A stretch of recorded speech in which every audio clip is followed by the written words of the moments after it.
पहला मिलन हो काहे ला जाता रू हो, जब उतारी ले घूंघट डराता रू हो। पहला मिलन हो काहे ला जाता रू हो, जब उतारी ले घूंघट डराता रू हो। तो के ही अज से न खाना है, खाना है, खाना है। धीरे धीरे प्यार को बढ़ाना है, धीरे धीरे प्यार को बढ़ाना है, चढ़ के उतर जाना है। धीरे धीरे प्यार को बढ़ाना है, चढ़ के उतर जाना है।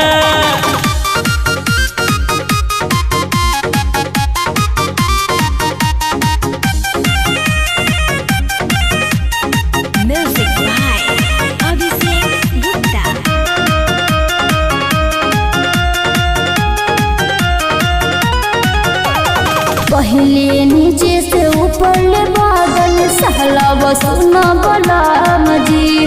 जितने करब प्यार होए तबे नु हिली पलांग जी, तबे नु हिली पलांग जी। पहले नीचे से ऊपर ले बादल सहला बसुना बलाम जी। जितने करब प्यार होए तबे नु हिली पलांग जी।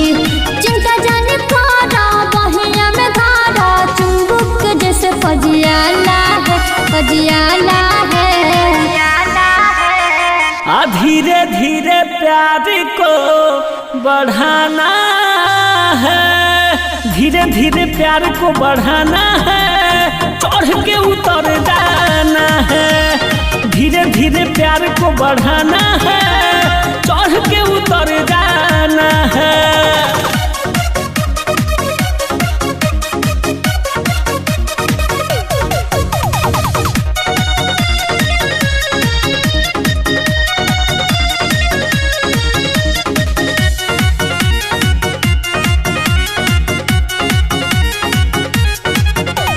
चोली के हमरा छोरी सरकावा, राइटर संदेश विशाल हो।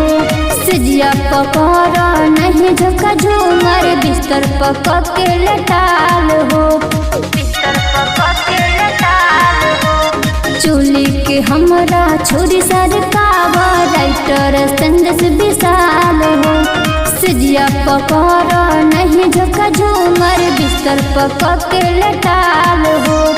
बट जब चलनी आईनी न गईनी, भरसल पूरा सधाना है, सधाना है, सधाना है। धीरे धीरे प्यार को बढ़ाना है, धीरे धीरे प्यार को बढ़ाना है, चढ़ के उतर जाना है।